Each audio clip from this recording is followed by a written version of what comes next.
Why is being serious so important? Why is being serious so important? Well, we have a limited life, right? We have limited resources, and we get to live it however we want. I just think it is really tragic if we don't make the most of it, basically, right? And it's funny. It depends on who you talk to, because there are people who kind of get very hung up on the kind of thing I just said, and you can kind of go too far with it, and then you get really stiff and grimaced about, oh, I got to make as much money as possible, or oh, I got to acquire as much status as possible. And in my mind, that actually isn't. So when I describe seriousness in my essay, that is slightly unserious. It's kind of a fixation on a particular model of trying to make some number go up.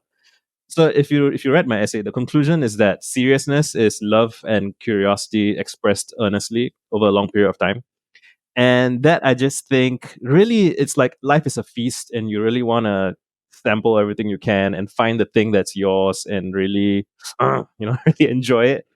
Yeah, and it's actually, the way I would answer that question, other than that, is having lived through the opposite, which is, being around unserious people, going to school or other institutions where there's like an unserious energy, where people are kind of, just not taking things seriously, and they might have their reasons. Maybe the job's not that important to them and they want to focus on something else, which is fine.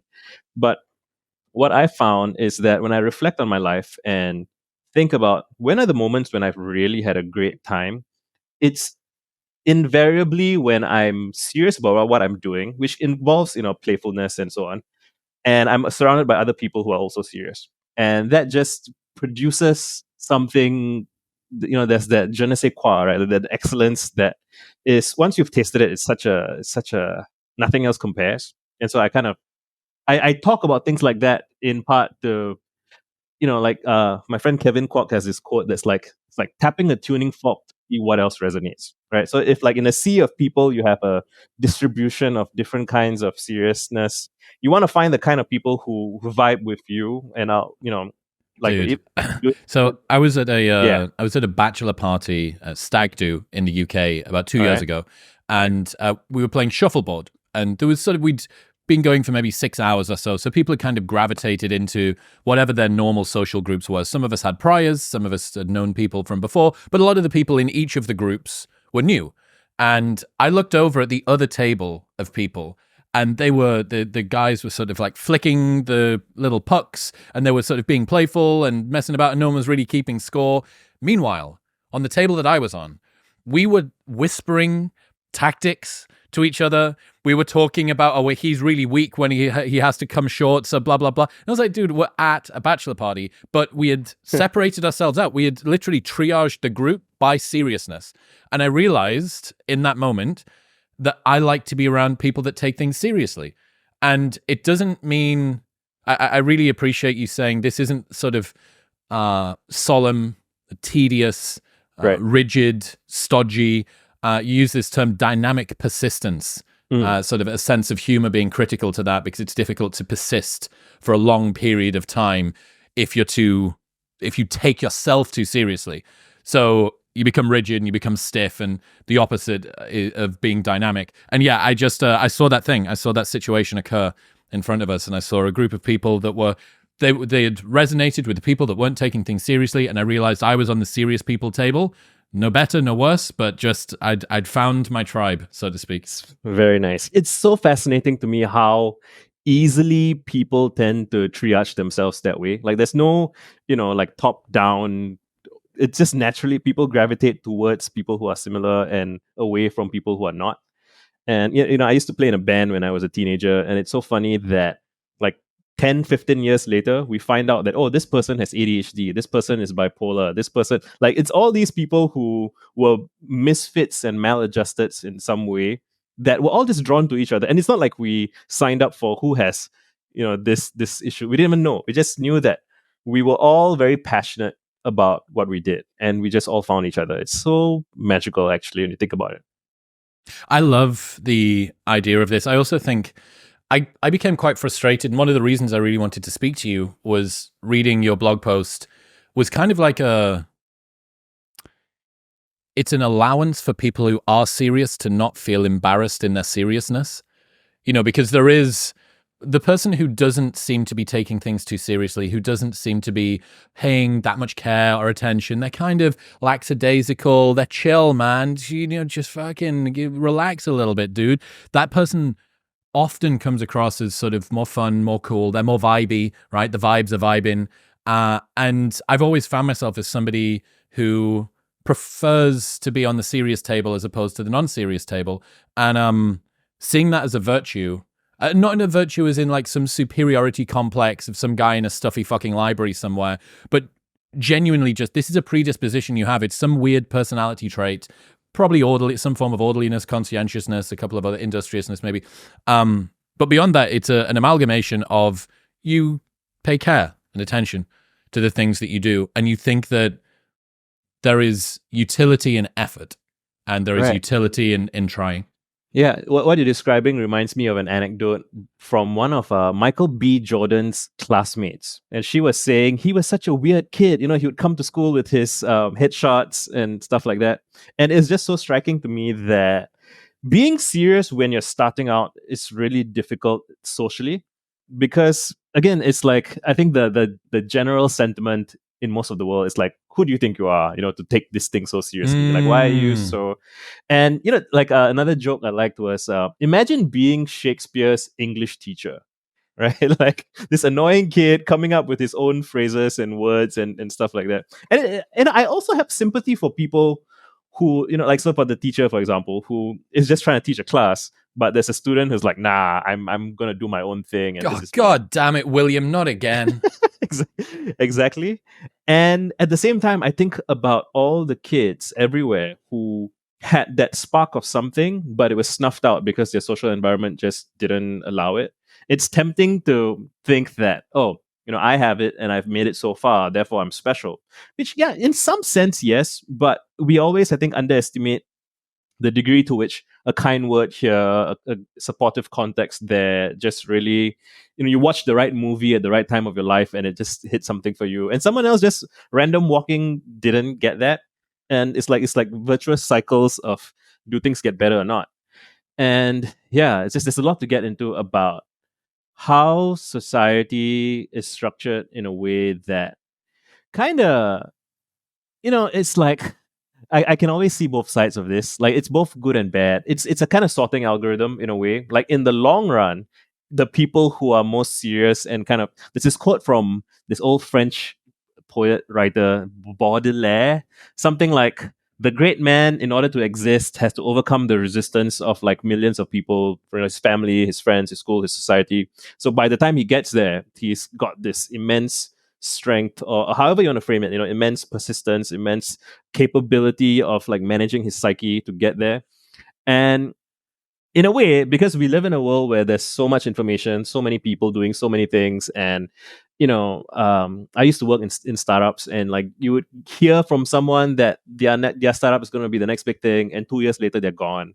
And so since there's competing demands on your attention, it's very normal and reasonable, in fact, to kind of dismiss most things. So most people assume that most people are not serious, in this frame. Even the ones who say that they are being serious. Exactly, because everyone says they're serious. So the only way to demonstrate it is over time, and you keep shipping another podcast episode, you keep writing, you keep showing up year after year after year. And I found that there's something magical about like the 7-year mark. Sometimes it's less, sometimes like 3 to 5. But like once you've been around for like 7 years-ish, people's memories are not that long. And so once you've been around that long, it seems like you were there all along, like forever. And so it's just interesting. I guess, I say this. Explain to me the line between this people that LARP seriously and people that are serious, and the fact that what everyone is trying to do in some form or another is get all of the benefits of seriousness, i.e. being taken legitimately, whilst not necessarily having to pay the price of seriousness, which is consistency and hard work and all the rest of it, and also being able to seem chill and cool and like the vibes are vibing. What's the line between this sort of public world of seriousness and how it can cause cynicism and criticism among the general population? Oh, that's a good question. I think, and the messy thing is that nobody has it all figured out at the start, right? I love to look up, anybody who's like very successful now. I love to look up their earliest, like if you see like Obama's earliest speeches or like Jason Mraz's first concert, they look nervous. They don't look like they know what they're doing, So in the earlier stages, I think if anybody has any like intellectual honesty, they are gonna be like, well, I think I got a shot, but I'm not completely sure, but I'm gonna try, right? And so there will be self doubt, and if someone tells them you're not serious, they might be like, am I? I'm not, I think I am, but I'm not sure. Right. That like there's that cluster of people. And then okay, there's also the cluster of I imagine Kanye is probably an extreme end of just radically certain of themselves. And that group probably splits into those that don't crash and burn and those that make it. And then there's like out of survivor bias, you get you hear from a lot of those who do make it. I'm drifting from your question. You were asking about how that causes cynicism. So basically, the way that Right. I see it is that the fact that so many people want to be seen as serious and so few are, Right. and that you don't really have a way to expedite working out whether or not somebody is legitimate in their claims of seriousness beyond just waiting, which is the exact opposite of expediting. Yeah. That causes cynicism to occur as a defense mechanism against sort of fraud and bullshit. And the trouble, you say, with cynicism as a defense mechanism is you can get so good at it that you inadvertently also defend yourself against anything good ever happening for you too. Tasks failed successfully. Yeah. I think it's especially difficult when you're starting out, which is why I tend to think about and focus on teenagers and like people in their early 20s a lot, because that's such a, I do think as you get older, if you've been somewhat rigorous, you have like some hygiene principles in how you examine things and who you talk to. Over time, you cultivate a social graph, a social network. That's the people in your life. If you have other serious people around you, who are serious about figuring out who's for real and who's not, it gets easier a little bit. You might still make some errors here and there, but like, after a while, I think Steve Jobs has this quote about how, and he's talking about a company and running a team.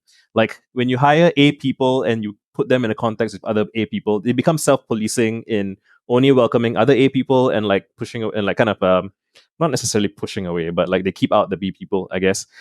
But yeah, so if you are not rigorous about your information environment and who you allow to take up your time and energy and attention, cynicism becomes the natural response because you keep seeing failures and you keep seeing evidence of people bullshitting you. And if you look out into the world, there's always people bullshitting, right? Like I have an essay I want to write, I haven't written yet. It's called Shit Watch, and it's like it's already funny, right? It's like there's like the social media algorithms incentivize high arousal emotions, and so there are people who, whether coordinated or not, end up so the analogy I give is, imagine there's a group of people in your city who go around looking for like the worst public toilets they can find, and then they look for the shit and then they scoop up the shit and they present it to you, and he say, hey, here, look at this shit, smell it, taste it, I don't know. And you'll be like, that's disgusting, what's wrong with you, right? But we do the equivalent with like information and content and be like, oh, here's these people fighting, here's this, and it's like, in a city of millions of people, there's gonna be someone fighting somewhere. And if you can scroll through some feeds where it's like fight compilations and it says, oh my god, in 5 minutes of scrolling, you would think that the whole world is at like full of people fighting. But if you go out into a restaurant, everyone's just sitting around having lunch or dinner, and it's so there's that.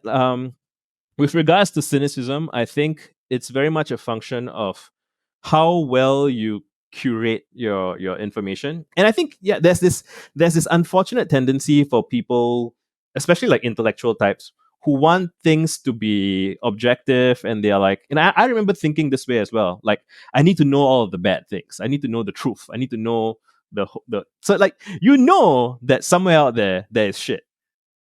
True, you don't need to be in denial of that, but you also don't need to like go around sniffing it. You know what I mean? You don't need to like immerse yourself in that. So my recommendation is always to like do an audit of what you have been consuming, what you have been reading, who you're talking to, how does that make you feel? Does it inspire you towards action? Does it inspire you to, make things better? If it doesn't, if it's making you feel more helpless, more angry, more all of those things, then like what's the point? And even just knowing that you can experience different realities by modifying what you allow in, I think that's like a huge, like, as a way of overcoming cynicism. And like to be fair, like as a species, we are new to having smartphones. It's been like 15 years, 16, 17 years.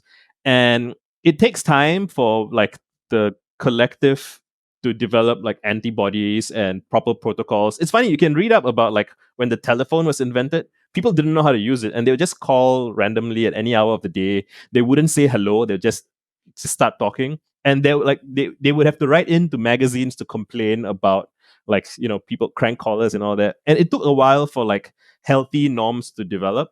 And I think we're still in the process of figuring out how to have healthy, chaotic information environment diets. But the scary thing is that like AI and all these things are coming up, and so by the time we adapt to whatever is happening now, like new stuff is going to happen faster. So it's a challenge.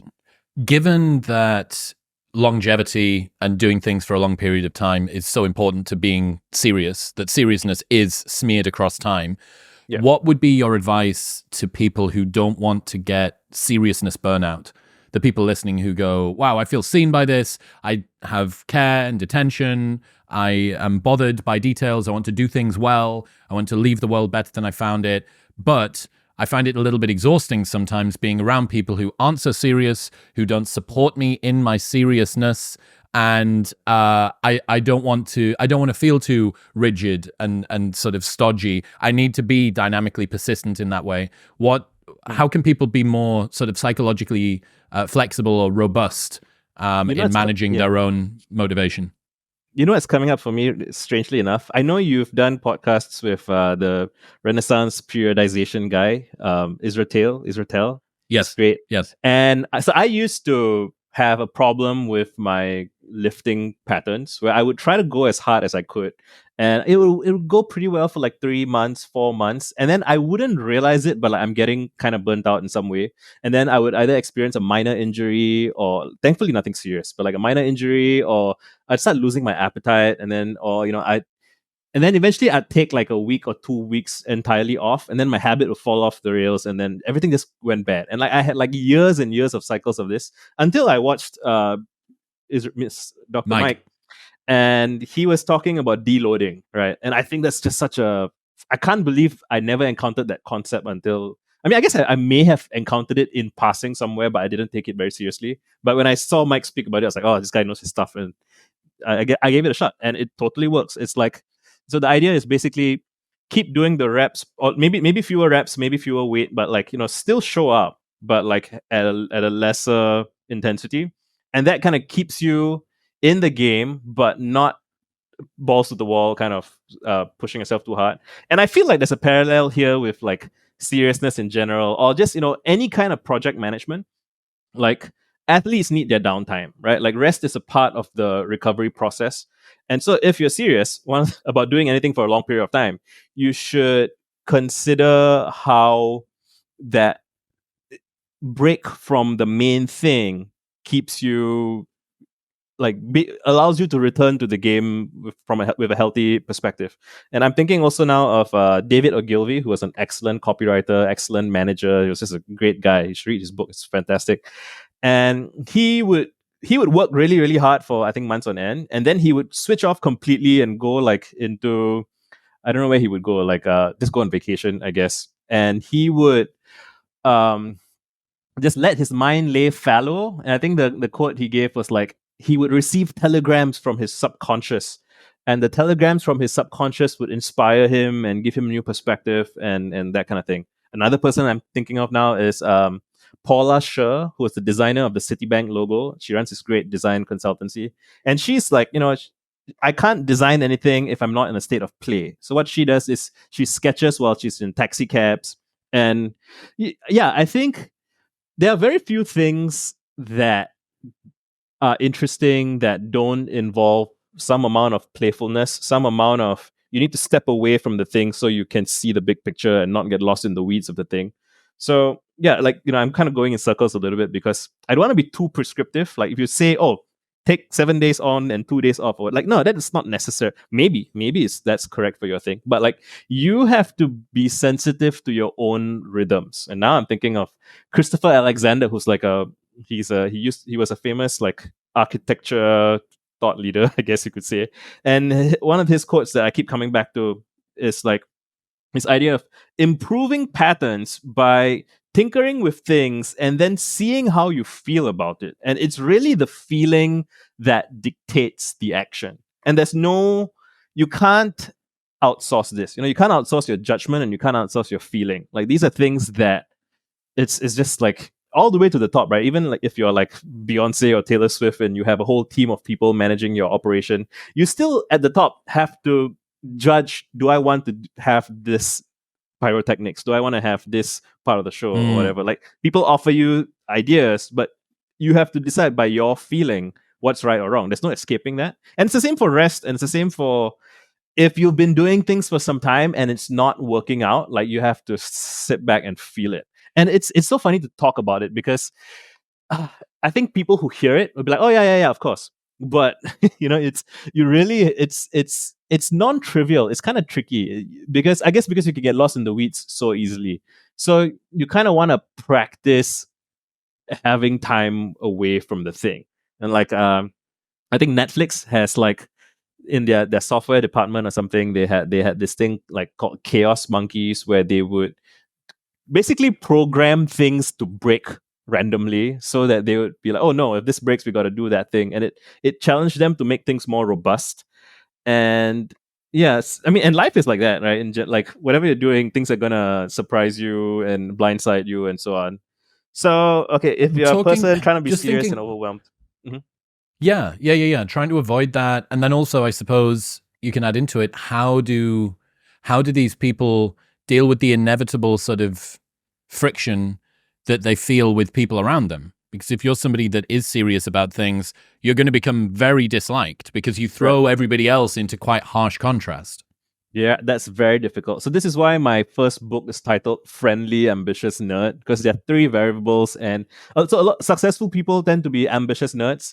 And if they're not friendly, and when I say friendly, it's like sensitive to other people. And this is tough because the people who are really at the absolute cutting edge, most exceptional, they tend to be uncompromising. They tend to be, just very intense characters who they see it as their point of view is correct because they have put in so much work into it.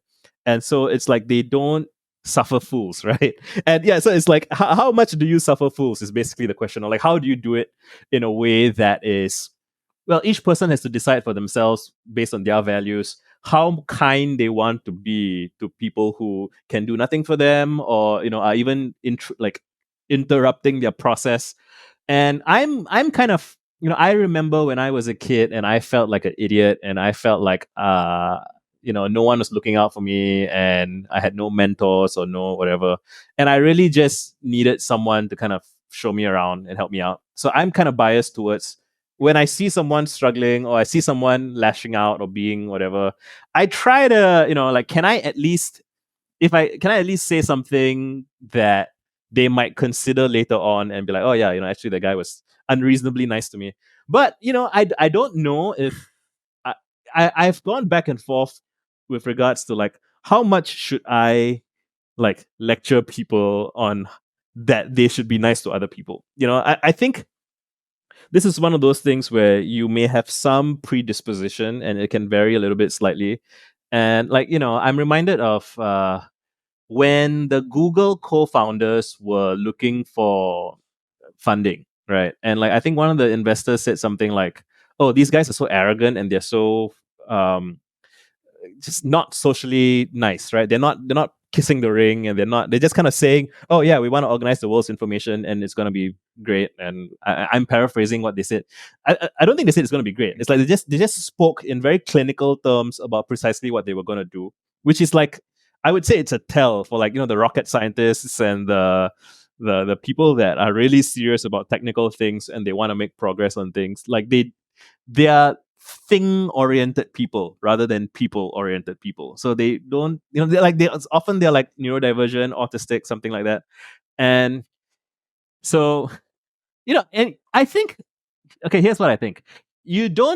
Nobody needs to do everything by themselves, and it's a fool's errand to insist that your cutting edge scientist should also be a very smooth, like political operator, right? It's not realistic to expect someone to be both. Although, like, really exceptional people are, but like realistically, most people are gonna like specialize at the thing that they're good at. But like, so the cool thing is life is a multiplayer game, right? Like, people are kind of indoctrinated by school to think that, oh, you got to do standardized tests, you got to get good grades at everything, and like that kind of like super generalist perspective. Whereas, there's a lot of things where actually you just need a friend. You just need like one friend who can cover you for that. You just need like a handler or a manager. And so like my wife, I would say my wife is smarter than me in terms of like reading people, and in terms of like there's a bunch of ways in which my wife is smarter than me, but she doesn't like talking to people that much.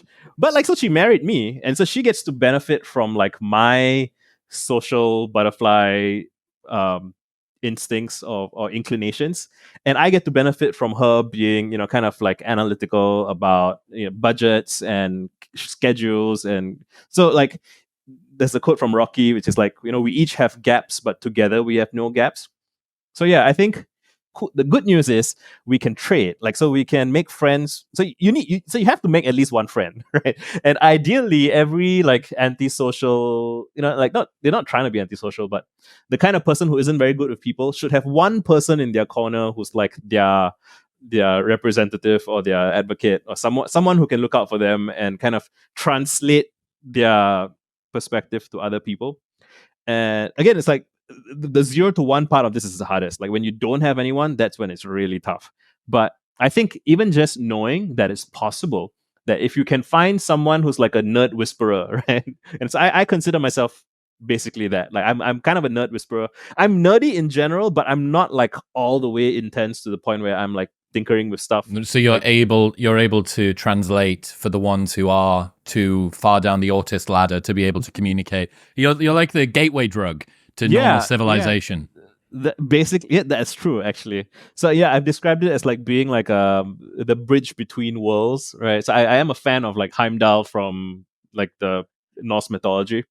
And yeah, we need bridge people to bridge people, basically. Well, so you said before about you had this sort of sense that you as a kid was yearning for role models, for somebody to give you an encouraging word in your ear. And I think I was very similar. I came up with this idea of the reverse role model because you've heard of food deserts in America. Yes. I think I was in the equivalent of a role model desert in the UK, classic working class town. Not many people like the person I wanted to be like. And I realized that I think most success from life doesn't necessarily come from expediting success, but from avoiding tragedy and failure. Like, if you multiply by 0, you're completely out of the game. So at least there is much more downside to be had than potential upside. So what I found was people who were very much like the sort of person I didn't want to be. So I don't want his relationship with gambling, and I don't want the way that he cheats on his wife all the time, and I don't want the fact that this person never really seems to be able to speak their mind, and so on and so forth. And they're way markers in the ground. You sort of place these different way markers of stuff that you don't want to be like. And I think that's reassuring to anybody that feels like they haven't yet found a role model or an encouraging word in your ear. Because if you haven't had a single one of those, the likelihood is that you haven't just been sort of moving through some really boring gray middle zone. What you've been exposed to is the opposite end of the bell curve. Lots of people like the person you don't want to be like. And it was just I thought that was an interesting and nice way for me to rationalize, alchemize the situation that I'd been in. And it's for the people who don't have that many role models around them, I'm sort of here for it. Yeah, I respect that so much. To decide to do that kind of alchemy is a profound. Actually, I'm curious. Like, did you read anything? Would you point at anything that kind of set you off on that, or do you feel like it was really just within? It was intuition, I think, mostly. that I didn't fit in. Right. I didn't resonate with the people around me in the way that they resonated with the people around them. And you find little glimpses every so often of someone that you can sort of get on with, and much of this is your problem, right? Much of this is a you thing that you don't really fully know how to present yourself in the most legible way. Like, how is it that's best for me to be understood by people? It's not compromising. It's not changing yourself. It's not being a shape-shifting, sort of social climber. But it's putting your best, easy-to-understand foot forward. You don't need to talk to people about your rampant flatulence or erectile dysfunction on the first date. You can save that for further down the line.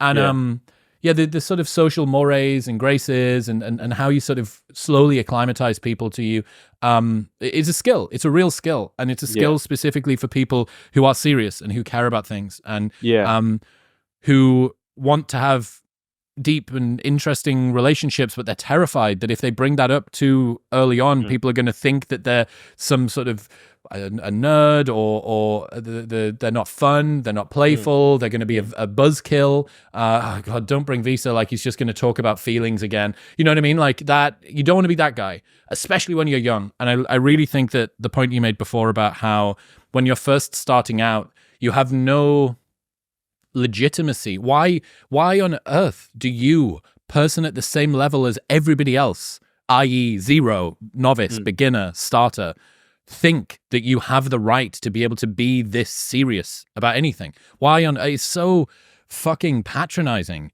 in a way that you believe. It's solipsistic, it's egotistical, it's narcissistic to think that you deserve this level of like rigor.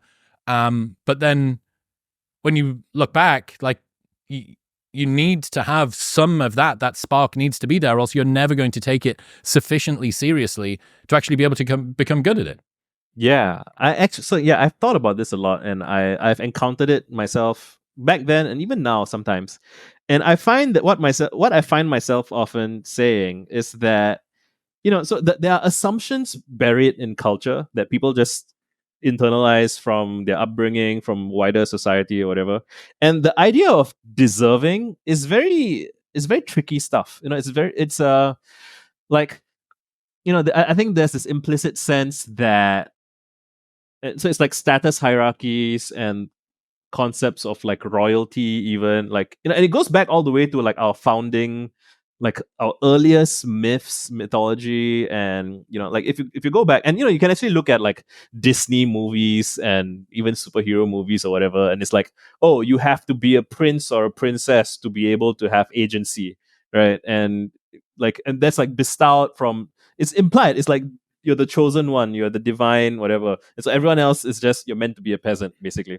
And like these intuitions still remain in modernity, right? And the way I put it is like, I'm not special that I get to be serious.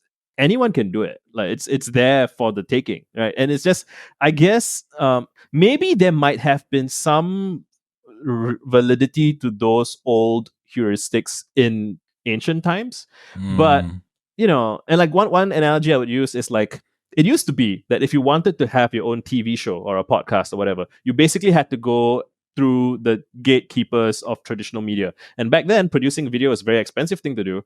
And so it was highly resource intensive. And like whoever had the cameras back then, or like, that whole operation, like you would need to justify things to them. You would need to, oh, I'm going to do a show, it's going to make this much money, or it's going to grow this much audience or whatever. And now with like YouTube and iPhones or whatever, like even like the cheapest phones, anyone can record anything and upload it for basically free anytime.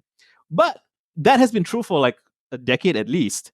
And yet people still think that we always use our old intuitions and so like the present reality that we live in culturally is always like 30 to 50 years behind. Or maybe even more. Think, as you say, you're this medieval serfdom environment where, well, you've got to work for the Baron and the Baron's not going to let you do this thing. Yeah, this odd, you need to have agency bestowed on you. But so you're right. So egalitarianism's freed this up.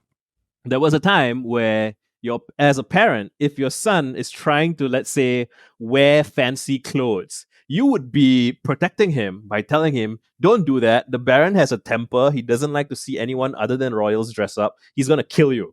And so they're protecting you by saying those things. But like that's no longer true. But it's like that story of like the five monkeys like beating each other because they used to get electrocuted. So yeah, like culture evolves very slowly relative to like technology. I had a great conversation with this guy that researched the history of humans discovering their own ability to destroy themselves. So a history of existential risk. And he's got this great term that is apparently in the literature called conceptual inertia. And let's say that we have a Copernican revolution. We go to learn that the universe is perhaps constructed in a different way to the one that we believed. And first off, people will deny that it's true. And you will continue to need to push with evidence and data and so on and so forth, observation. And then after a while, maybe some of the elites will begin to accept that it's true. Then maybe some of the normal people will begin to accept that it's true. But they still don't behave as if it is. And that's conceptual inertia. It's the archetypes. It's the stories that we tell ourselves. It's the way that we see the world. And this just lags behind, this lumbering behemoth that we need to fucking drag along. And the other thing, just to kind of round out that the social element, because I do get the sense that that's a really important seriousness derogating element, that the social incentives will align for you to go back to the mean with anything, whatever it is that you do. Even if it's aggression, you will be socialized to be less aggressive. If it's funniness, like if you're too much of a comedian all the time, it's like, dude, come on, we're trying to be, it's a fucking funeral. Let's be serious here. But, and I always wanted, especially because I was very sort of lonely as a kid, I always wanted to work out how to make people like me. I wanted to be accepted. I wanted to have friends. I wanted to have a support system. And it took probably until about a year ago for me to realize that I always thought that people wanted to be around charismatic individuals, other people around them to be charismatic, to have some sort of, gravitational sense, some sort of pull. And then I reflected on the friends that I like to spend my time around, and it wasn't the people who were the most interesting. It was the people who made me feel like I was the most interesting. So I came up with this idea of inverse charisma, which is what you want to be trying to cultivate is not necessarily a sense of everybody going, God, I'm so glad Visa's coming. He's going to tell us all these amazing stories. He's going to be like regale us with a dance. He's going to do the limbo thing again. We don't want that. What we want is Visa's going to come. Fuck, like he always brings the best out of me. I always feel good when I'm around him. And none of the feel good when you're around this person has got anything really to do with them other than their love, their kindness, their curiosity smeared across time. And I think it's just for the fellow charisma unenthused out there, the people who maybe don't think, well, I'm not, full of confidence and charm and wit and whimsy. It kind of doesn't matter. You can actually be one of the best liked people in the room to whatever regard you care about, simply by being interested in other people, not necessarily by just being interesting. Yeah, I think there's a kind of a selection bias effect or a garishness effect. I call a version of this the Times Square problem, where like people like imagine thinking that the only thing in New York is Times Square, which is like all the ads and all the garish lights and everything, which is it's interesting to check out. But like similarly, like some people think, oh, the only people on YouTube are like Mr. Beast and whoever. It's like it's when there's like so much interestingness just like 2 streets down, 3 streets down. Like you can I follow this like publish some guy running a really old printing press kind of thing. It's just fascinating. And it's like that kind of it's not exactly the same thing, but like his love for his craft really shines, and everyone in his domain loves to be around that. It's just so nice to see someone lovingly tending to the thing that they care about, and it doesn't need to be showy or flashy or loud. That's just it's if you filter that out, suddenly you look at the rest of the landscape and it's like, oh, there's so much interestingness everywhere. Talk to me about the relationship between seriousness and earnestness. Well, I feel like earnestness is at the heart of, like, you can't really be serious and not be earnest, right? I guess you can choose how much of it you want to show. I'm not entirely sure why I've used two different phrases in two different essays, but it just felt natural to me, I guess. So I think my earnestness essay says there's nothing edgier than being earnest. So I got around to talking about earnestness by talking about edginess, and I guess I like the alliteration. That's probably how I ended up doing that, because you could also say there's nothing edgier than seriousness, but it's nice to have alliteration. But yeah, so basically the interesting thing about so some people want to be, they don't want to go with the social herd, right? They don't want to just say what everyone else is saying. They don't want to think what everyone else is thinking. And so they begin with that, and then they think, well, I should contradict what is being said, which can be, a little bit of a public service. And I think it was more of a public service in the past, when we didn't have like Twitter and comments, like, like in your social friend group, if if you're in a group of six guys and five guys always saying the same thing, the sixth guy who says the other thing is providing the group with like a useful service, right, in a sense. But if it's something like, so you upload something online, and some, like, inevitably, some guy is gonna present the critical contrary perspective. So each additional contrary perspective doesn't add very much. And again, this is one of those things where, like, people are not yet good at acting in large groups. They still, no snowflake feels responsible for the avalanche, right? But the cool thing is, no, sorry, I didn't finish that thought. If you're going to try to be edgy by reacting to what the consensus is, you're always going to be lagging behind the consensus. So the consensus is there, then you analyze it, you compute your response, and you're always going to follow the consensus. And in fact, so, like, if you're like a rigid heterodoxist, like you're being the opposite of what's the orthodoxy, you're like you can like map it out almost mathematically. People, you're still following the herd. You're just Well, following yeah, the herd from the a side. black sheep is still a sheep, right? Yeah. And on the other hand, the interesting thing is, if you go inwards, right, you follow your own heart, you follow your own interestingness, you do what you deeply care about, because each individual is socialized, like, kind of on the outside. Layers of socialization begin like, or the way to talk about this is like, young children, when they first start writing poetry, they write excellent poetry because they haven't learned how ordinary people speak. And so they have all these very fresh uses of phrasing that seem surprising and almost like ethereal. Like, they'll just say very cool things until they get to, like, I don't know, like 13, 14, and they start caring about their peers. And so, yeah, the kids, like toddlers, like 3 to 7, they are excellent freaks. And I think several artists have quotes that's like, the challenge is to remain childlike and not let the world whatever, which is difficult. But yeah, so if you go inwards and express what's really true for you and what you feel, like what you like daydream about, what you dream about, literally, so like that stuff, and you express that, you end up being more quote unquote contrarian. You end up being away from the herd, right? Like, so, like, and I think this is the other thing where people who make predictions within a group, they tend to, it's like they're playing the Price is Right, sort of. They all kind of calibrate their guesses in relation to everybody else's guesses. And so there's like a bell curve of what all the people guess. And sometimes the answer is way out in the field, far away from the bell curve, right? It's like 1,000 times more, 10,000 times more than what in whatever direction. And the person who figures that out is the person who wasn't listening to everybody else. And so the person who isn't listening will from time to time be more radically edgy than the person who's trying to be edgy, which is it's kind of a trip. You think about it for a while, and it's like, whoa, yeah, just following your own rhythm gets you somewhere else. You have this great line in that essay where you say, as a general principle, if your position on things can be picked out very easily, predictably, it's probably worth being suspicious of it, because you're basically running a simple script. And if nothing else, maybe consider that you might soon be easily replaced by a chat GPT bot coming to your Twitter timeline near you.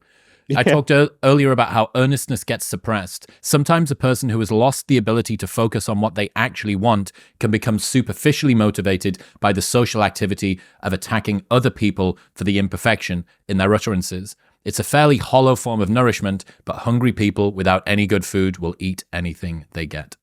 Yeah, man, I sound better in writing than when I speak. It's the British accent. It's the British accent. Yeah, it's very. I should get you to speak my audiobooks. Yeah, that's true. It's what does that say about that? It's really well. When I hear that, I find myself feeling some empathy for people who don't know how to be better than a hater. It's like nobody. Like some people say they want to be haters, but I kind of believe that if you could figure out how to be adored for your idiosyncratic personal flavor and style and essence, like you wouldn't want to go around disturbing, like annoying people for engagement, right? Like you just, like, again, we live one short life, and like you want to look back and be like, oh yeah, I really, critiqued well. Yeah, there's some contexts in which that's true, but like if you're doing it like compulsively, you wake up in the morning, you scroll your feed, and you look for someone to be mean to, like you can do better. You can do better than that. That's my thing. Yeah. Yeah. What's your you start that essay with this really lovely quote from Ted Hughes saying, "That's how we measure out our real respect for people, by the degree of feeling that they can register." What's that make you think of? This actually ties back to what we were talking about earlier about when I was bringing up Christopher Alexander and stuff. Like you have to feel. Like feeling is the highest bandwidth thing that a person is capable of. I think. Like there is I love this. There's this book called The User Illusion by Tor Norre Tranders. He's a Danish physicist. It's not a very popular book because it was written in Danish originally, but he has all these brilliant bits about consciousness. And one of the things he says is that the bandwidth of feeling is more than the bandwidth of knowledge. Well, I'm paraphrasing. I don't know what exactly he said now. And the bandwidth of knowledge is more than the bandwidth of communication. So we feel more than we know, and we know more than we can say, right? And and thinking is somewhere in the know to say aspect. So if you sit with that and you really feel it, what you realize is that you feel more than you can say. You feel more than you like. What you think about something and what you feel about something, the feeling is much more nuanced. The feeling is much more, and think about, intuition, right? Like, so one of the ways I think about intuition is that it's like you have a felt understanding of all of the ecology of relationships of things around you. One of my favorite stories is, I think in one of Malcolm Gladwell's books, he talks about a fireman who goes to a fire, and like a senior fireman, and like all the firemen are trying to work on the fire, and he's just standing there, and he's like, something's not right. We got to get out. Like, it's weird. We got to get out. And then he gets everyone out, and like a second later, the whole house just collapses. He didn't think what's going on. He felt it, and what he felt was, it turns out, he felt that the fire is not going away the way it should. The smoke, there's not enough smoke for this level of heat. There must be, and turns out that the fire was in the basement, so it's way hotter than what they were used to. And like, but that's something he felt. He didn't think it, right? And I feel that similar to that kind of intuition, and that kind of intuition requires domain familiarity and expertise. So it's not the lackadaisical, I feel like, the world should be more like this, or I feel like, I mean, having an ice cream, if you want to have an ice cream, go ahead, but like, it's like, I feel that person is bad vibes, like, okay, those things are kind of, it varies from context to context. But what I'm getting at is,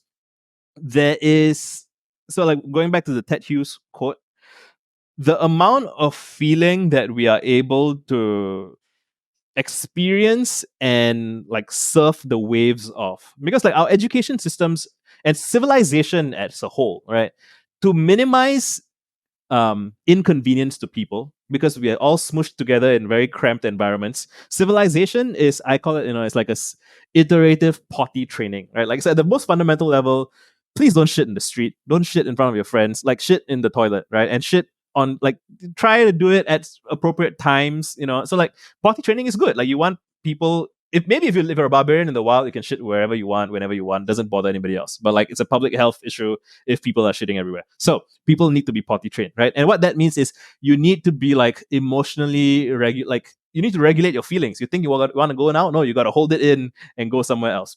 But okay, so that's potty training. And then you go on to, I'm angry. No, you shouldn't be angry. Like you're saying, you get socialized to be less aggressive, right? Like we need to find ways to express our feelings in healthy ways and in good containers that don't hurt other people like excessively or unnecessarily or whatever.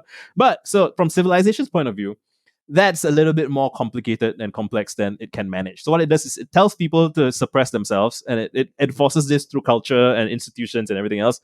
And so you have all these people who are suppressed all the time, and they feel like shit, and they don't really know why. And then they take drugs, and then they all of those things. But it is possible, once you are awakened to this reality, to realize that you have the capacity to re-regulate yourself in a way that is optimal for you, right? So the thing is, civilization's mechanisms are optimal for civilization, and we all enjoy the benefits of civilization. So, I'm not like anti-civilization or anti-capitalist or anti-whatever. It's just we inherit the circumstances that we're in. It's on us to take it and if I meant to double it and give it to the next person. No, it's not. I've got the idea in my mind of being over civilized. Yeah, there is a degree of being over civilized and under civilized. The bureaucrat. Imagine how to a barbarian, civilized is an insult. Like, you people need contracts to do things together. Like, you don't trust each other. You put people in boxes, in jails. Like, it's just, it's a different value system, right? It's certainly something that I've had to get over. I did therapy twice a week for around about the last year or so. And in that, you're basically inviting somebody into a very intimate part of your home, and they're pointing at all of the weird stuff that you've got. And they're like, why is that single spike on the floor over there? And what's that disused train set about? And what's this thing? And what's that thing? And I notice that you keep on walking over to the sink backward as opposed to forward or whatever.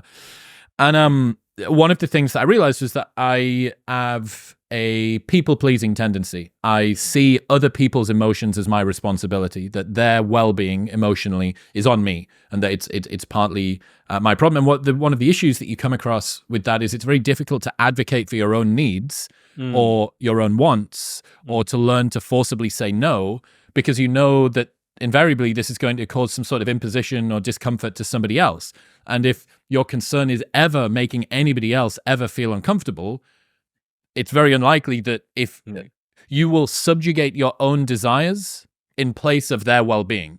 Right. Even if you're in the right, even if you as a person that is you should advocate for you. So that's been a sort of a really interesting way of literally trying to uncivilize myself in some regards, I guess. And the curse of the people pleaser is that people can tell, or discerning people can tell if you are like stiff in a way that's like, I need to put your needs first. And then subconsciously or consciously, if they've thought about these things, they know that they can't entirely trust you to take care of your needs. And so then they're not pleased, right?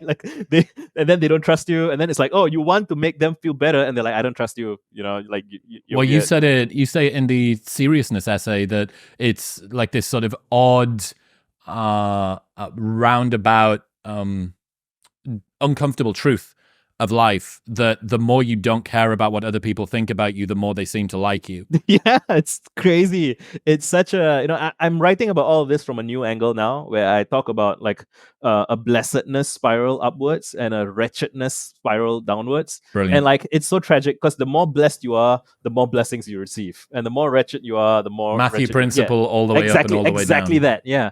And it's so harsh, actually. It's like, every time you cross a threshold, suddenly everything's just better. And I think people know this instinctively, which is part of what drives the desire for wealth and social climbing, is that you know that at the next level, some things are less bad. And I remember once my wife and I think it was during COVID or something, there's a discount on the fanciest hotel in town. And so we decided to go. And so it was wonderful. And then we had breakfast the next morning with all these people who are very obviously wealthier than us, like a whole tax bracket or 2 tax brackets higher. And it was such a lovely environment. Everyone, people are playing with their children, everyone is speaking politely. And I found myself getting kind of angry. Like, man, rich people have it good. And not just that they have consumer surplus or consumer surplus, not that they have spending power, right? It's not that they have fancy things.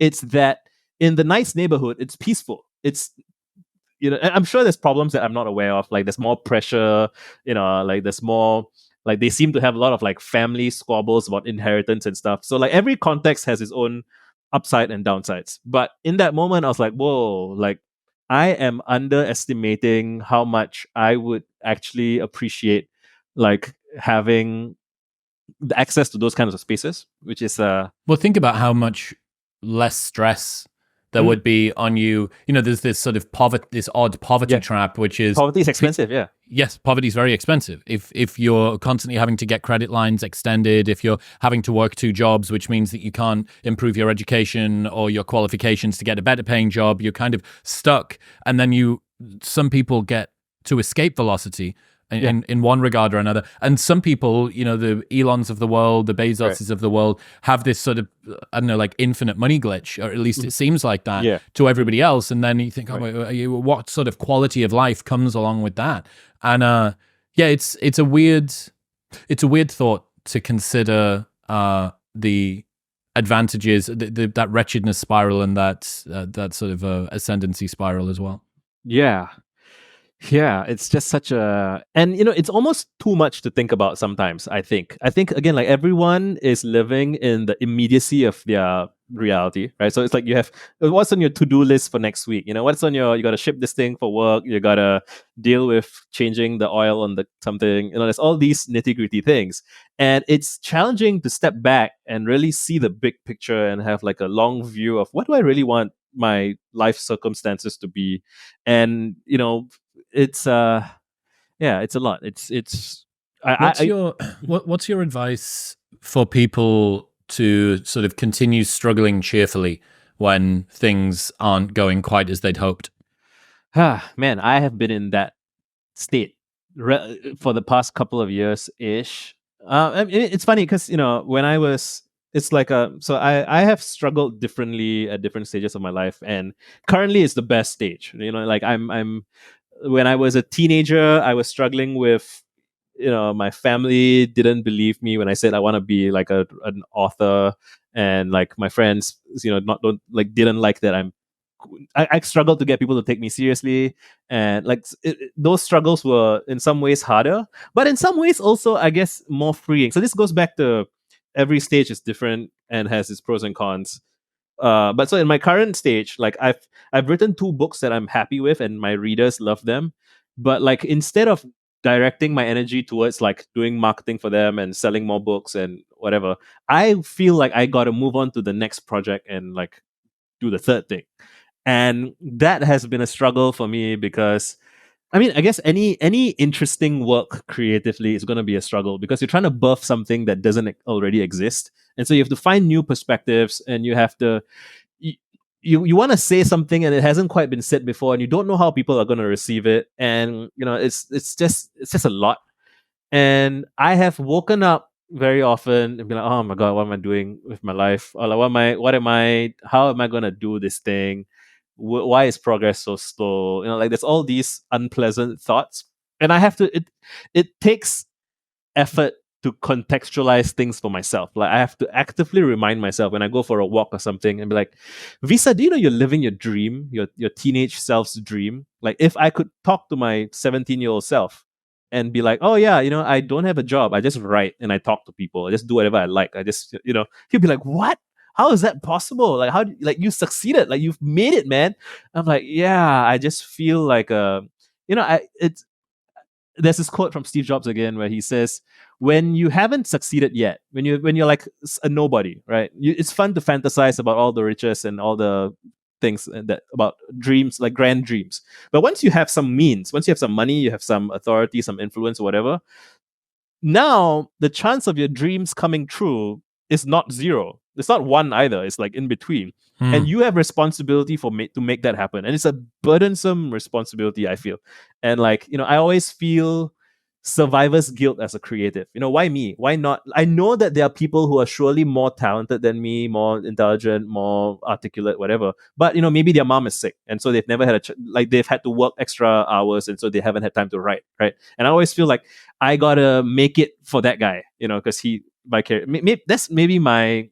I feel like it's a little bit similar to your people pleasing stuff. Maybe I'm not sure, but like anyway, you were asking about how do I help people who wanna struggle creatively or struggle cheerfully, right? There's layers to this, but And I think Mark Manson has a quote about like, whatever you do, you're going to have to eat shit. I don't know if I'm saying shit so much in this call. Whatever you're going to do, you're going to have to eat shit. So find the flavor of shit sandwich that you like, right? Like find Correct. the thing. Orient that, yourself toward the pains rather than the pleasures. Yeah. Like what pain can you endure? And like so imagine you struggle at a thing for the rest of your life. And on your deathbed, you know, maybe you had like some minor success, but it never really fully paid off. But you imagine yourself. So imagine you could like this is a great exercise, by the way, a thought experiment of visualize your old self and visualize your young self and like just have a conversation with them. So I imagine like a 90, 100 or 100-year-old Visa, and I imagine a few different versions of them. But like one of them is like, Visa, I've been working my butt off for 50, 60 years, writing every day, and I have not achieved any great success. And then, but like, I'm like, but did you love it? And he's like, yeah, I loved it. You know, I love writing. I love playing with words. I made friends with other authors. You know, we discussed things that were interesting, and you know, it was a good life. Like I can visualize that. If you told me something like, well, imagine Visa, you know, being a software engineer and like never really like, you know, I know I could do it if I wanted to. I don't want to though. It's not, you know. So find the struggle that you enjoy for its own sake and you don't mind not succeeding at. And then you can like, you have the energy to keep going. And I guess define for yourself small victories that are victories to you, even if it's not victories to other people. And I found, you know, so I've been writing for a long time. There were things that I wrote like 10 years ago or like, you know, many years ago where nobody in my life then cared about my writing, but I thought it was good. And then now, 10 plus years later, when I do have an audience, I can share that old stuff with my audience and they're like, whoa, this is really good. And I'm like, yeah, I know, right? you know, so it's like, if you are a success to yourself and no one else sees it, but you have to see it, right? If like, and there's a quote I think from Les Brown, like if no one else will see it for you, you have to see it for yourself. Like you have to be honest about what you think is good work, what you think is, this was worth doing. I think this is worth doing. I think this is worth struggling at. And if no one else sees it, I will see it for myself.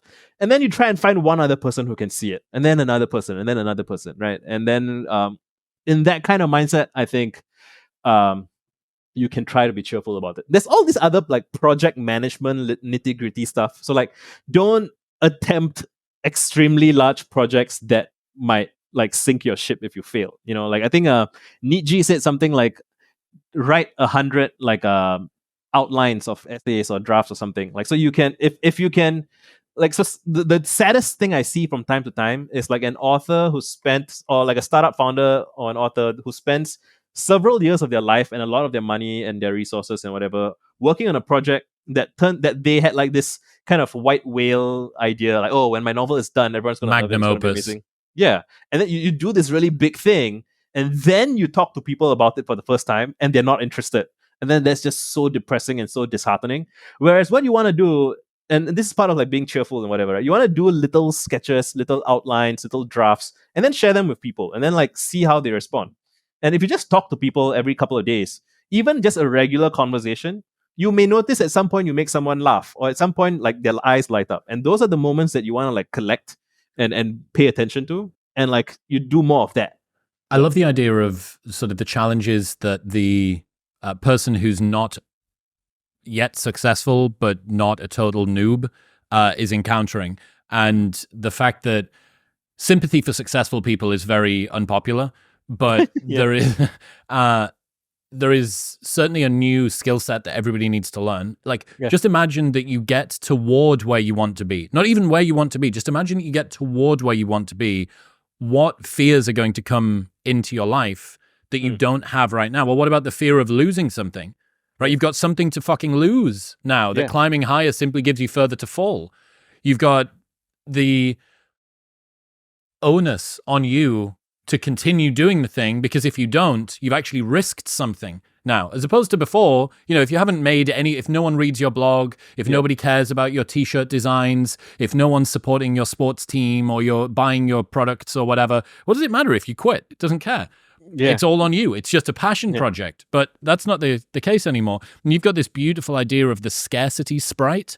And it really sort of spoke to me. You say, this particular ghoul looks to me like a scarcity sprite, a grabby, anxious being, terrified of coming across as ungrateful, out of touch, and selfish, terrified of losing or squandering the opportunity that fortune has granted us. It's a sort of emotional flashback of some sort, and that's something I expect I'll have to sit with and meditate on. As I revisit this, a small part of me shyly raises his hand like a kid in a classroom and says, it's okay if you lose everything. I'll still be your friend. Yeah, man. Dude, fucking unbelievable. That sense of support from yourself from the past. I'm proud of you for doing what you did. Yeah, I have my moments, huh? Yeah. It's when I write, when I hear this, right, it doesn't feel like me. I can recognize that it's me, but it's kind of a peak state me, or like Yes, when I'm in I the know what middle you of the mean. thing, right? It's day to day, I don't feel like my best self, or I don't feel like my best writer self. But like I gotta keep doing stuff, and then it just comes by in flow. Elizabeth Gilbert has a great TED talk about this, where she talks about the myth of the genius, of the creative genius, like in the sense where it's like she goes back to, because she was a successful author of Eat, Pray, Love, and she described how when she was a struggling author, people were like, "How are you gonna feel never making anything worthwhile? Like, what if you're never gonna make it?" And then immediately after she made it, immediately people are like, "Oh, aren't you afraid you're never gonna match up to that success?" And she's like, "What the fuck, man?" Like, Yeah. it's really so yeah. And so she looked up like the history of how people thought about these things, and like I think in the Roman times or like antiquity, people are like, okay, people get possessed by genius from time to time. So if you do good work, it's not you don't get full credit, and if you do bad work, you don't get full blame. It's like the creative. Sometimes just creativity happens, and we are vessels for that, right? And but yeah, with regards to the scarcity sprite, it's really, I don't know. I think maybe I like indoctrinated myself a little bit with like video games, motivational stuff, and like. But I feel it to be true. Like I really just want to have my own back. I think there's a quote from Montaigne where he says, you can try to be clever and fancy with all your words and stuff, but on your deathbed, you're gonna really confront the barest truths about yourself. Like, did you live up to what you wanted? Do you forgive yourself for whatever? Do you, and like those very basal things. And I think about that a lot. I'm like, how can I be a better friend to myself so that I can be a better friend to other people?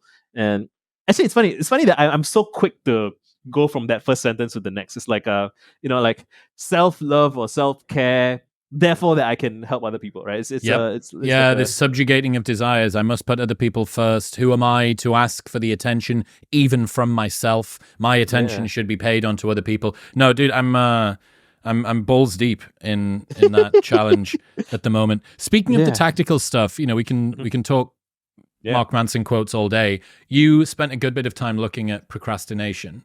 Oh yeah. What is the TLDR 30,000 foot view as somebody that needs to write lots of words and do things self-powered every year? What's the TLDR of procrastination? Yeah, so what's funny? I spent like years reading everything I could about it, analyzing it, psychoanalyzing myself and everything. And these days I don't even use the term anymore. I don't, it's I think one of the most major things I've learned is that you really have to focus on the outcomes that you want and not the outcomes that you don't want. And even describing things in terms of procrastination, somehow I feel it tends to like reinforce the procrastination. I don't know. This is like a slightly radical view. I can try and answer the question directly, but like my meta view is that you don't even need to use that term. Like think about what you want. Ask yourself what's in the way of getting to what you want. And the problem is, very often procrastination is like trying to protect you. It's trying to protect you from doing something that you don't actually want. Like my wife and I have been procrastinating on renovating our house for years and years. And I eventually realized, oh, I don't want to live in this neighborhood. And I am not being honest with myself about that. And like, but my subconscious protects me from making a costly financial decision, like a very costly financial decision, by just putting it off. Like, no, let's just keep looking, let's whatever. And the moment I realized that, oh, I actually want to be in a better neighborhood, then like it's so easy to fall into, I'm gonna go see an agent, I'm gonna go look at houses, and like everything is just flows from there. So yeah, I think a lot of times procrastination is, maybe you don't actually want to do the thing, And I think people struggle with like, well, but I need to pay the bills, so I have to have a job, so I have to, which is fair, right? Most people go through that. But I think a lot of things boils down to like the story you're telling yourself about why you need to do what you're doing. I have been helping some friends with these issues recently, and one pattern I keep noticing is people have like this taskmaster inside their head that's like beating them up over and over again. Like, you should be doing this thing. Why are you not doing it? Like, you're so lazy. You're so whatever. And it doesn't get to the truth of why you should or should not be doing it, what you are, what you care about, what you're afraid of. And yeah, so when I was talking to my friend, he was trying to spend less time on Twitter. And I'm like, why? Why? And he's like, oh, because I spend so much time on Twitter and Instagram and whatever, and I don't get any work done. And so I should spend less time on those things. And I'm like, I don't think that's actually true. Like somewhere out there, there's someone else who spends twice as much time on the socials as you, but they're happy because they're achieving their goals, right? So like, why is it that you're focusing on lowering the thing that you think you don't want instead of increasing the thing that you actually do want? And then we talked about that for like almost an hour, and we got around to, well, he wants to be like doing some research stuff, but he hasn't made a study plan. He hasn't, and his initial plan was, oh, I'm going to read this whole textbook in a week. And that's not possible. Like, it's a thick, dense textbook, so like, you got to partition the thing. So it's so interesting when you lay it all out. It turns out that this guy has the thing he wants to do, has like, and if you split him into two people, imagine that there's like the client and the worker, right? Like no, this client is not the right word, but like, you split him into two people, one person asking the other person to do a job, right? Like the manager and the worker. The manager is giving these really vague requests, like unreasonable timelines, no unclear what needs to be done, what needs to be shipped or whatever. Just get work done. And the worker is like, fuck this shit, like, I'm just gonna goof off and play video games or whatever. Because there's the gradient of work to be done is just so out of whack that they're not going to do it. So you have to respect that there's some part of you within you that will not accept shitty management, right? So people are shitty bosses of themselves, and they, I guess there's some funny territory here where people might be like, oh yeah, like, bad workplace environments are horrible. My boss sucks. My this whatever. And like, how are you managing your own home, your own head, your own whatever? And people inherit the talk from their parents, from their teachers, from their whatever. And it's like, you got to work harder, you got to do more, you got to like, and it's nebulous, vague. And so I always ask people, and I ask my friends, what are you really trying to accomplish? Why? What is the most like sensible, reasonable, interesting, exciting way to do it? And like, if you really want the thing, and the path to getting there makes sense, and you can see your progress towards the thing, and video games do this really well, which is why video games are so fun to play. You have some mission, you have some objective, and like, you know how much XP you're going to get from each monster you kill. You get the gold, you get the skill points. It's very clear. The game has done the hard work of project managing your tasks for you. So you go in there and you have a good manager in the game, and it's shiny and colorful and whatever. But like, you can do the same in your own life with your own projects. So it's like, if you're practicing guitar or whatever, like, how much are you practicing? What specific thing are you trying to do? What's the reward? Like, what song do you want to be able to play? And when you make that progress feels good. And what's interesting is that I think people don't even feel that they deserve the right to feel good making progress on their work. Yes. That's the real painful thing. They feel that work should be miserable and difficult. It's Puritan work ethic.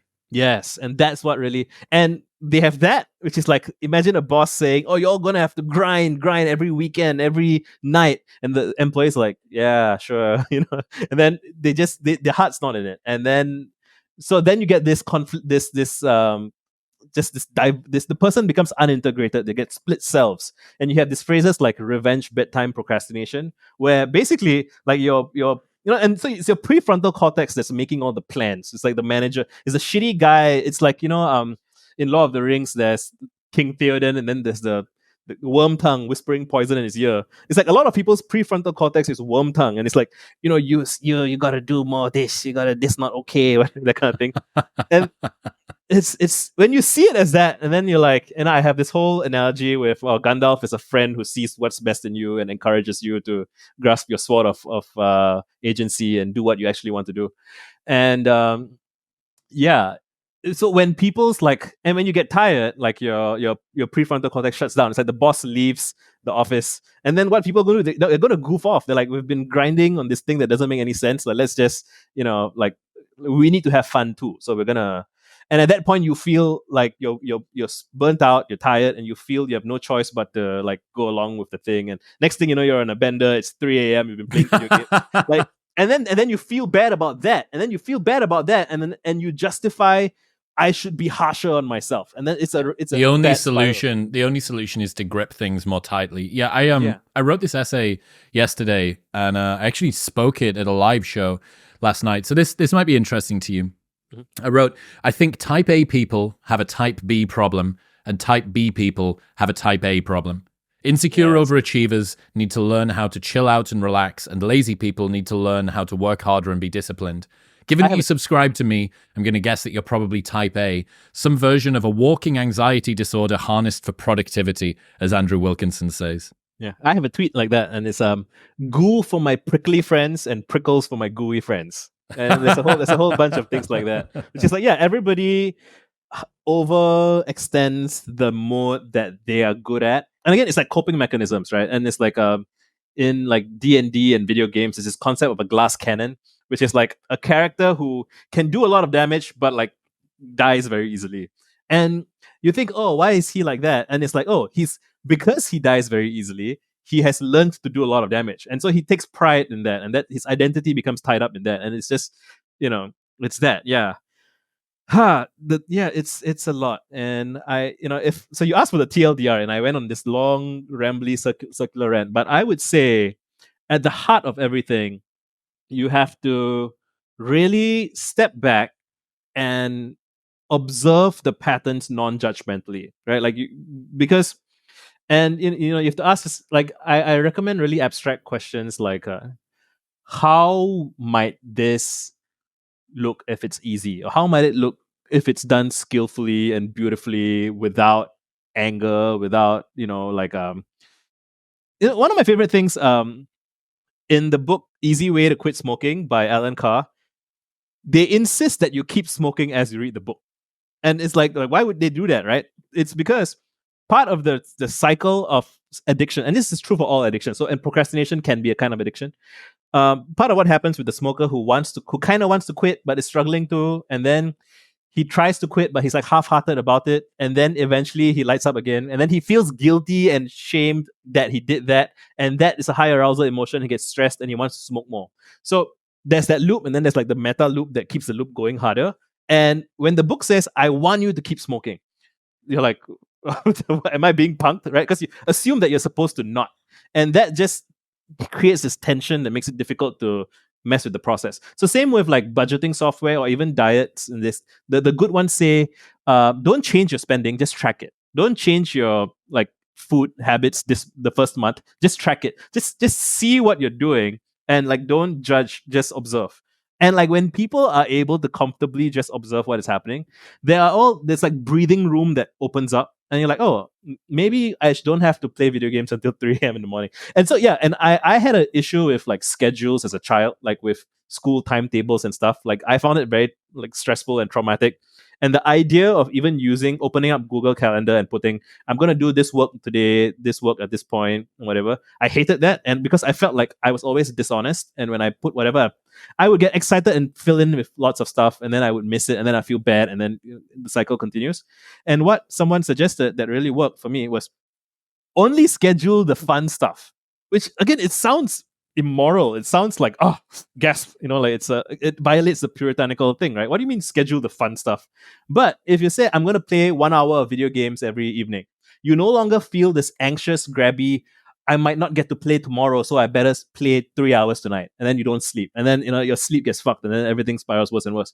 So if you begin with the premise that to do your best work, you have to be emotionally well, morale has to be good. Right? Again, which like people don't want to admit until it gets so bad that it's horrific, and then they don't even get to enjoy. Then the only rest they get is like they fall sick, and then it's like, what kind of leisure or recreation is that? Like you're just lying in bed. You don't get to go and see things. You don't get to hang out with your friends, right? So you schedule the good stuff, and then you will get, like nobody wants to be on a beach vacation for like years. Like people feel it's like, I would like to sit at the beach for a year. No, you wouldn't. Like 3 weeks, maybe 2 or 3 months is about as long as anyone would really enjoy a beach vacation. Most people, I guess. Before you start to go, what am I doing? Same for like, there's only like, if you were tasked with eating as much chocolate cake as you could, you'd probably eat, I don't know, somewhere between half a cake to 1 cake or something, whatever your number is. But you would eat. So the people who, when tasked to have pleasure, they tend to contain it reasonably. But when they've been suppressed away from pleasure, that's when they eat 3 cakes, and then they feel like horrible and they want to throw up, and then next morning they're like, I'm never gonna eat cakes again. Like, it's yo-yo extremes, and it's just chaos. It's just bad. So you want to dampen that extreme yo-yo stuff. You want to like schedule the fun and the pleasure. And I remember so clearly when I was working and I was like 25, and I felt I don't have the right to have fun. I have like overdue work. I don't have the right to. One of the saddest days of my life was, I think, 2015 or 2016, the New Year's Day. My wife was like, both me and my wife were at home, and I was anxiously trying to get work done because I had gotten myself into such a spiral of self-loathing and whatever, that I'm not doing enough work, that my poor wife was sitting in the living room by herself while I was working, and I can't even tell you what I was working on. I don't remember. It's how. So I was like, never again. Like prioritize what's important to you. You are a human being who deserves love and space, and it's not even if you don't think you deserve it. Like, that's what good performance requires. I hope you get to the point where you feel that you deserve it. But even like, and sometimes I say, like, LeBron James slept like 12 hours a night, and like freaking God Almighty took a day off on Sunday. Right? So, schedule your breaks, and like, then cultures, like historic cultures, have like the Sabbath, and you're supposed to respect the Sabbath because that's how you decompress. Yeah. Well, it's wild. I think about sometimes me and my friends reinvent shit that was literally with us from the beginning of time. We're like, you know what I've really enjoyed doing? Really enjoyed taking like 1-2 days a week and just not working quite so hard. And you go, hey guy, that's called a weekend. Like, it's fucking baked into your calendar. Look, Right. Visa, dude, I appreciate the hell out of you. I love your work. I love your writing. Where should people go? They want to keep up to date with all of the stuff that you're doing. The most interesting stuff that's happening for me right now is on my Substack. So if you go to visakanv.substack.com, most people like my Twitter, but like, I feel like my action is moving to Substack. But I follow both, I guess. You can just Google me, Visakanv. You get my personal website that has links to my YouTube channel and everything else. Dude, I appreciate you. Thank you. Thank you so much for having me. This was great. Thank you very much for tuning in. If you enjoyed that episode, there is something else you will absolutely love right here. Go on, give it a tap.